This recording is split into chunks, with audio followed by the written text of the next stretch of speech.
Welcome back to another episode of the Casey Campbell Podcast. Casey Campbell with you, of course. We are pleased to be joined by Dane Cameron, who will be driving the one of the drivers of the number 6 for Porsche Penske Motorsport. Welcome back to the Rolex 24 at Daytona. Dane, how are you, bud? Yeah, thanks so much. All good here. So it's a busy time of year. Start of the year, getting all queued up for the 24. So yeah, it's all happening. It's all finally coming together, and it'll be here before we know it. Okay, so before we get into, of course, you were with you rejoined Penske last year for a lot of the WEC stuff. You missed the Rolex 24 last year. You did not compete in it. What was that like to just to not be in it and to this year be in it? Yeah, pretty weird, to be honest. Done it every year since 2009 up until last year. So yeah, it was kind of my normal routine always to be there. So a little bit weird to be, I think I was in Germany instead, working on the, kickstarting this project, doing some sim stuff and then everything else. So yeah, pretty weird not to be there and not to be around the IMSA paddock much last year was weird for sure. So I'm really happy to be back and really excited to kind of kickstart this LMDH GTP rather for IMSA, but really kind of kickstart this era and be a part of it, be a part of that very first race is really cool. And to be back at Daytona, have another crack at kind of the one thing that's really gotten away from me over the years. So yeah, ready for it. Yeah.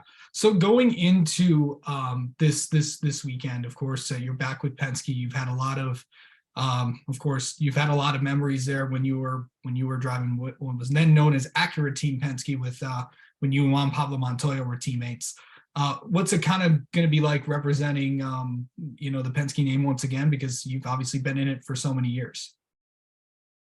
Yeah, it's very special to be back for another stint with the team. Really enjoyed my last tenure there, and just really felt at home in the environment and everything, and with the people that Roger and Tim have in place there. So I was happy to be back and to be associated now with Porsche, and to be a Porsche Works driver is really special. Being in sports cars for a long time now, I really kind of felt like Porsche was kind of the pinnacle of that. And if you were a Porsche Works driver, was kind of the thing that most guys aspired to be, and certainly something I had aspired to be in my early days in sports cars. So it's really kind of cool to put those two things together and be a part of this new LMDH project all around the world. So yeah, a lot of great things from the past, and Roger's always looking towards the future, and I think the expectations are pretty high for this program, to say the least. But yeah, I'm feel very fortunate to be a part of it, and really looking forward to getting started here. And hopefully, yeah, we can have even more success than last time around. I mean, just looking at just how much excitement there is around IMSA this year, with the LMDH program and the new GTP car. I know that other manufacturers and looked at their, revealed their liveries today. Just how exciting is it to just kind of be a part of this and to be back and in the top class once again? It's going to be it's just going to be exciting. Just overall, how excited are you to kind of usher this new era of IMSA racing? Yeah, I think it's really huge. What we had in DPI was pretty amazing, and we saw that kind of peak and increased car count, and the cars were so fast and were just a blast to drive. Kind of really stabilized IMSA, I think, in a lot of ways, and stabilized the prototype platform. Kind of showed a little bit of what was possible if you had something that was kind of cost effective, where you could get manufacturers involved. It kind of came and went with entries over the years, as most things do. But I think that really, DPI stuff really paved the way for where we're going now with LMDH. So to see all these new manufacturers jump on board and see a rule set that really ticks all the boxes for them is really massive. So you really can't kind of tip your hat enough to Jim France and the IMSA guys, as well as everyone, ACO, FIA, WC crew, to be able to actually come together and really come up with a common platform for these manufacturers, what they were really asking for, to not have to do two cars and kind of have a somewhat reasonable budget, let's say, to do hybrid stuff, which is obviously important in the road car world, and that's ever changing. So yeah, to see really, there's never been anything like this, at least in my time in sports cars, in the last 10, 15 years, of really this level of excitement, this level of manufacturer involvement, new manufacturers coming all the time, everybody kind of putting their hand up, wanting to be involved with it, and sell out grid again for the Rolex. And the WC entry list just came out not long ago, and we've got 13 cars there full time in the top category, which is crazy. And obviously still probably more to come here in the next couple of years on the WC side, and probably a few more will come on the IMSA side here as well. So to have a top flight prototype category for overall wins, it's going to be kind of 15 to 20 cars is unreal, and something that hasn't happened in decades, I don't think, anywhere in the world. So I feel very fortunate to be kind of at the right place in the right time in my career to be a prototype guy and have one of these very few and very sought after seats for sure. And yeah, hopefully make the most of it. And then I really hope that it can bring this sport even more to the masses and kind of take us to some new heights and increase popularity in the following. And I think if you've followed it or you've been involved with it, I think you're passionate and you believe in the sport and believe in the product, and hopefully having these other avenues and these other teams and manufacturers involved can help us just sort of raise the level for everyone. Yeah. So kind of talk about your schedule this year. It's what's going as of right now, only the Rolex 24 right now. I know you're looking to do more, but we'll kind of talk about what your plan for the year is. Yeah, so for the moment should be full-time in WEC, which I'm excited about. Something I've never done before. Just kind of half the calendar last year with the Team Penske guys in preparation for this Porsche Penske program, just to get kind of everyone some feel in the rules. And yeah, Daytona confirmed at the moment. Would love to do kind of the rest of the Enduros, but that's TBD for the time being. So fingers crossed, but we'll see how that all shakes out. But I'm pretty excited to do WC. It's something I've had a lot of interest in, just to do something a little bit different and kind of go outside your comfort zone a little bit and try to kind of push yourself in somewhere and see if you can come out a little bit better. So I love the IMSA stuff. It's been home for a long time, but I've been curious to kind of see what all the fuss is about over in there, and so I'm looking forward to kind of having that opportunity to try something new on for size. And yeah, it's exciting to be able to have a chance to go for an overall win at Le Mans. It's very special. Really enjoyed my first time in Le Mans last year. It's a pretty cool race, pretty amazing, really. Kind of the only thing I think that's similar, to Daytona 24, Indy 500, these really kind of really special races. So that was cool.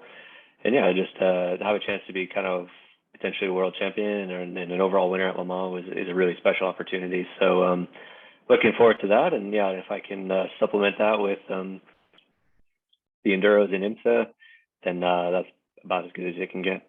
Yeah. So, racing you're going to be racing all over the world. What races are you most excited about on the wet calendar? Yeah, some new places for sure. Le Mans for sure, I think is going to be definitely is obviously the marquee race of that calendar, but I think the hype around that this year is going to be kind of unreal when you bring this many top category cars there for the very first time, and kind of the return of Ferrari to the top and the return of Porsche trying to go for win 20, trying to bring Mr. Penske his very first win there. So there's not many things that Roger hasn't accomplished, and that's number one on the list. So I think that's kind of got a lot of the excitement about the whole thing. So that'll be cool. Yeah, in a lot of countries and places I haven't been to before, but yeah, it's definitely more about the competition than the stamps and the passport for sure. But yeah, we'll see. I think definitely Le Mans I'm looking forward to again being overall, and never been to Japan, so I'm looking forward to going to Japan as well. That should be fun. Yeah, just to do something different will be really neat. I've been kind of all the same places in the U.S. and we have a ton of great tracks, but yeah, I know the places inside out and backwards and how to do everything. So it's cool to have that little more of an unknown factor of some of these new tracks. Yeah, of course you got as well. Of course, another story for Le Mans. NASCAR is going to have that Garage 56 entry, so that'll be interesting to watch. Dane, do your kids want to get into racing? We'll see. A little bit. My youngest, a little go-kart from my younger one. He's a little more interested than my oldest son. Yeah, I have two boys, and the little one's pretty interested. We'll see. He hasn't done any races yet or anything. We just kind of go kick around a little bit at the kart track, but actually took him a week or two ago, and he sat down at breakfast and started drawing the track map from memory. So that was impressive and also slightly worrisome that that he is pretty interested in it, and it turned out actually pretty good. I was impressed. So yeah, he might be a problem, but we'll see. He's only about 7 at the moment, so still plenty of time for dad to save up some money to to Yeah, see how that's going to go. yeah, for sure.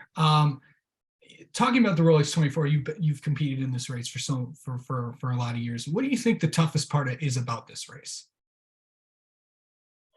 Yeah, it's can be anything. I mean, when you think of how many the equivalent distance of races you have to get right is crazy. And yeah, it can be anything. I've had great cars and bad cars and been there plenty of years and been sure that this is the year, this is the deal, it's going to happen. We got it all dialed in, and it can be anything unexpected that can take you kind of out of that race. And on the same token, yeah, it's not over till it's over, and all the rest. So um, the race has evolved a lot, I think, over the years, from being more survival based and more just sort of stay in contention, stay within a lap or so, and you should be in for a fight at the end. And now you get less laps back than normal, so you can't recover if you have something wrong. Um, every year people improve their reliability. So the pace becomes a much bigger factor every year. So you feel like every year it's, some days having a good day or a reliable day is not enough anymore. So you need to be reliable and the fastest or next fastest car out there, because you're going to have to win kind of heads up in a shootout a little bit more. So it's not sort of just about, kind of riding around. It's flat out now. So it's really tough to kind of get everything right, to have the fastest car and kind of have that bit of a perfect day at the same token. So I think this year is going to be, at least in GTP, if we will, top class, the least predictable probably we've ever seen, I think. The cars are all brand new, so I don't think we really have a good gauge on what chassis manufacturer is best at what type of track. We kind of got to that point in DPI where we knew, okay, this brand is going to go well here, this brand is going to go well there. You kind of started to know what what teams and car brands were favored for different tracks. So we don't know any of that anymore. So we don't really know what anybody has. The development period has been pretty difficult for everybody. The cars are very complex. I think reliability is probably not quite as good as normal for everybody. There's still a lot of gremlins, and I think people are probably not quite as confident as we normally are, just in terms of things being 100% locked down and bulletproof. So yeah, I think this is for sure one of the few years where you have no idea. I mean, you'll have honestly no idea who's going to kind of rock up and be the best. So yeah, it's going to be a wild one this year, I think, for sure, and it won't be over till the very end. Yeah, 61 cars in the field, so it should be pretty insane. Well, I've asked this Yeah. to everybody that I've talked to this year for Rolex. What's it going to take to win the Rolex 24 at Daytona? This year, I do believe that reliability will get you the GTP win. I firmly believe that this year more than normal.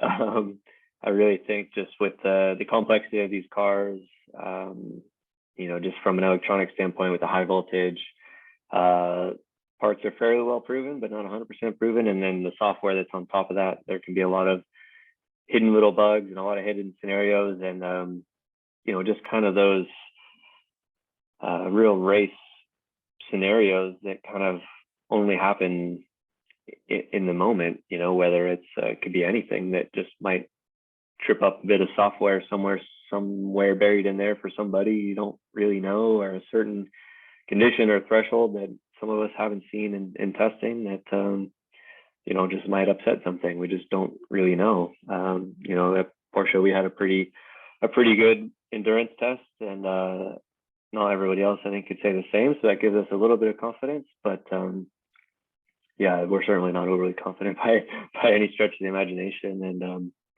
yeah, I really think just having a good day, you're going to need obviously a quick car, you always do. But if you have a good day and a clean, tidy day, and you don't have to go behind the wall, that's probably, that'll get you a long way towards getting that watch this year. For sure. All right. Well, Dane Cameron, thank you so much for coming on and talking with us, and best of luck at the Rolex 24 at Daytona. Thanks very much.